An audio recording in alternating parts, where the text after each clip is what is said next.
எத்தனை பேருக்கு இங்கே இந்த குடுப்பினை இருக்கும்? எனக்கு ரசிகர் மன்றம் வேணாம். மூவி ப்ரமோஷன்ஸுக்கு வரமாட்டேன். ஆனா, அவரோட மூவி நல்லா ஓடுது. அவர ரசிக்காம இல்ல யாரும். எப்பல்லாம் வாய்ப்பு கிடைக்குதோ, அப்பல்லாம் அவர் ரசிகர்களுக்கு என்ன சொல்றாரு? "உங்கள பார்த்துக்கங்க, உங்க குடும்பத்த பார்த்துக்கங்க, ஆரோக்கியமா இருங்க, சந்தோஷமா இருங்க" அப்படின்னு சொல்றாரு. அப்படிப்பட்ட அஜித் குமார் அவர்கள் no, no, no. Padma Bhushan Ajith Kumar அவர்களுக்கு இன்னைக்கு பிறந்தநாள்.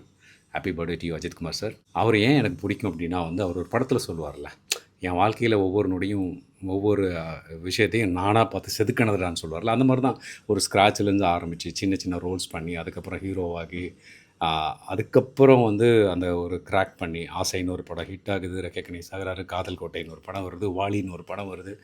அதுக்கப்புறம் ஹி நெவர் லுக்ட் பேக் இல்லைங்களா? அதோட நிக்கல இல்லையா? தனக்கு பிடிச்ச விஷயங்கள், பேஷன் ஒன்று இருக்கும் இல்லையா?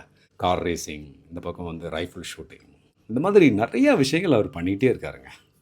வேறு லெவல். ஆக்சுவலி அஜித்குமார் அவர்கள் ஆன் ஸ்க்ரீனை தாண்டி எனக்கு ஆஃப் ஸ்க்ரீனில் அவர் வே ஹி கண்டக்ட்ஸ் ஹிம்செல்ஃப். அந்த எலெக்ஷன் அன்னைக்கு ஃபஸ்ட்டில் போய் அந்த க்யூவில் நின்று ஓட்டு போடுறது, அந்த டிசிப்ளின்டாக அவர் கண்டக்ட் பண்ணிக்கிறார்ல, அது எனக்கு பிடிக்கும். இந்த நேரத்தில் ஒரு சின்ன ட்ரிவியாவும் நான் சொல்லிக்கிறேன்.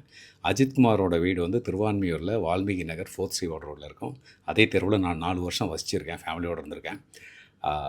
அந்த தெருவில் போகும்போதெல்லாம் அந்த ஒரு ஒயிட் கலர் அந்த காம்பவுண்டு, ஒரு பெரிய காம்பவுண்ட் இருக்கும். அந்த காம்பவுண்ட் பிளாக் கலர் மார்பிளில் வாழு வாழ விடுன்னு சொல்லிட்டு ஒவ்வொரு ரிலீஜனுடைய அந்த சிம்பிளையும் மென்ஷன் பண்ணியிருப்பாங்க.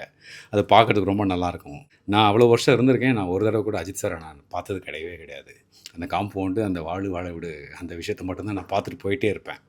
அவருடைய பிறந்தநாள் அன்றைக்கி வெளியில் பெரிய போஸ்டர்ஸ்லாம் இருக்காது, அலப்பறை இருக்காது, ஒன்றுமே இருக்காது. Beyond the screen what he is அப்படிங்கிறது தான் எனக்கு ரொம்ப பிடிச்சது. மறுபடியும் ஒரு முறை பத்மபூஷன் அஜித்குமார் அவர்களுக்கு பிறந்தநாள் வாழ்த்துக்கள். நீங்களும் கமெண்ட்ஸில் அஜித்குமார் அவர்களுக்கு ஹாப்பி பர்த்டே போடலாம். ஓகேவா?